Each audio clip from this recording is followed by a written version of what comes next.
দাদা, শুভেন্দু অধিকারী যে রক্ষা কবচ দিয়েছিল কলকাতা হাইকোর্ট, সেই রক্ষা কবচ কার্যত আজকে প্রত্যাহার করা হলো, এ বিষয়ে কি বলবেন? দেখুন, মহামান্য আদালত রক্ষা কবচ দিয়েছিলেন, মহামান্য আদালত আবার সেই রক্ষা কবচ তুলে নিয়েছেন।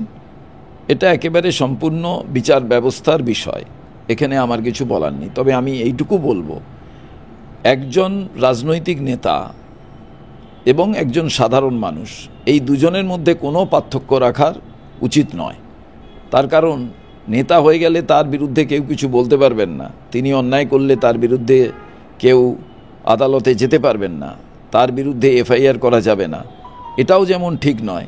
আবার অহেতুক কেউ রাজনীতি করেন বলে তার সম্পর্কে কেউ বাজে কথা বলবেন, কেউ কুৎসিত আচরণ করবেন, কিংবা যা ইচ্ছে তাই তার বিরুদ্ধে লেখা যাবে বা এফআইআর করা যাবে, এটাও ঠিক নয়। আমার কথা, নিরপেক্ষতা বিষয় একটি গুরুত্বপূর্ণ বিষয়, সেই বিষয়টিকে রক্ষা করা উচিত। এবং রাজনীতির যে পবিত্রতা, সেই পবিত্রতাটা কোনোভাবে ব্যাঘাত ঘটছে।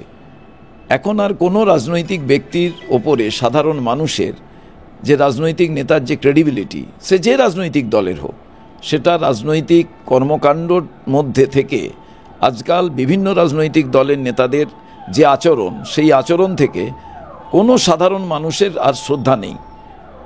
আজ ভয় মিশ্রিত শ্রদ্ধা আছে, তাই হয়তো তারা সামনাসামনি শ্রদ্ধা দেখান, কিন্তু যে কোনো কারণে হোক রাজনৈতিক দলের নেতাদের ক্রেডিবিলিটি নষ্ট হয়েছে। এবং সেই নষ্ট হওয়ার কারণটাই এই কারণে যে একজন রাজনৈতিক নেতা সাধারণ মানুষের মতো আচরণ করেন না। তারা যেন একজন, মনে হচ্ছে যে কোনো গ্রহ নক্ষত্র থেকে তারা এসে উপস্থিত হয়েছেন। সবাই তো আর গান্ধী পরিবারের মতো নয় যে সন্ত্রাসবাদী আক্রমণে তারা মারা গিয়েছেন। যে পরিবারের মানুষ সন্ত্রাসবাদী আক্রমণে মারা যান, সেই পরিবারের মানুষের অনেক বেষ্টনীর প্রয়োজন হয়, অনেক তাদের নিয়ম রীতিনীতির মধ্যে থাকার প্রয়োজন হয়।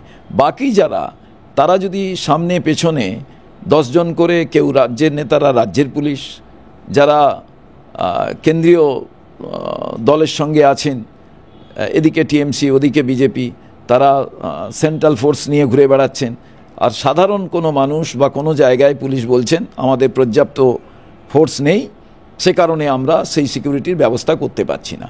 এই যে ভয়ঙ্কর একটা অবস্থা, এই অবস্থা থেকে আমার মনে হয় মহামান্য আদালত এইটুকু দিলেন যে তুমি নেতা হতে পারো, বিরোধী দলনেতা হতে পারো, তুমি মন্ত্রী হতে পারো, তুমিও যদি কোনো রকম এমন কিছু করো যে তোমার বিরুদ্ধে যদি কেউ কোনো অভিযোগ আনেন, সেটাও সাধারণ মানুষের যেভাবে একজন নাগরিক হিসাবে বিচার হয়, সেই বিচারটা হওয়া প্রয়োজন।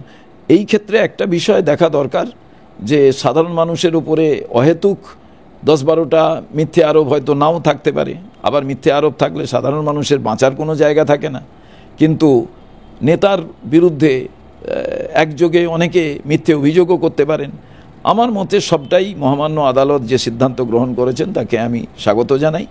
আমি মনে করি যে ভারতবর্ষের যে নাগরিক আছেন যারা, তারা সাধারণ মানুষ এবং নেতা প্রত্যেকেরই স্ট্যাটাস এক হওয়া উচিত। দাদা, তৃণমূল কংগ্রেস ইতিমধ্যে বলছেন তাদের এটা নৈতিক জয়, এই বিষয়ে তারা দাবি করছেন 4 বছর আগেই যে সিদ্ধান্ত নেওয়া হয়েছিল এটা আরও আগে নেওয়া উচিত ছিল, এবং সেক্ষেত্রে বিজয় উল্লাসে যেন মেতেছেন শাসক দল। আমার মনে হয় এটাতে বিজয় উল্লাস করা না করার কোনো উচিত নয়। তার কারণ, বিষয়টা হচ্ছে রাজ্যের শাসক দলও এর থেকে মুক্ত নয়।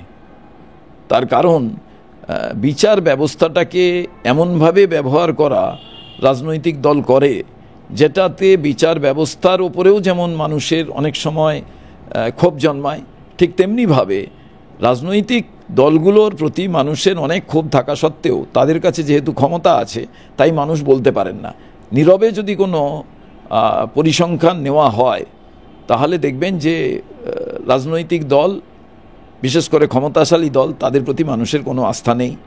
আর যে কোনো রাজনৈতিক দলের যারা ব্যক্তিত্ব আছেন, সেই ব্যক্তিত্বের প্রতি মানুষের অনেক ক্ষোভ আছে, কিন্তু ভয় ভীতিতে মানুষ বলতে পারেন না। আরো ভালো ভালো খবর দেখতে সাবস্ক্রাইব করুন বাংলা হান্টের ইউটিউব চ্যানেল। বাংলা হান্টের আরো খবর দেখতে নজর রাখুন। বাংলা খবর মানেই বাংলা হান্ট।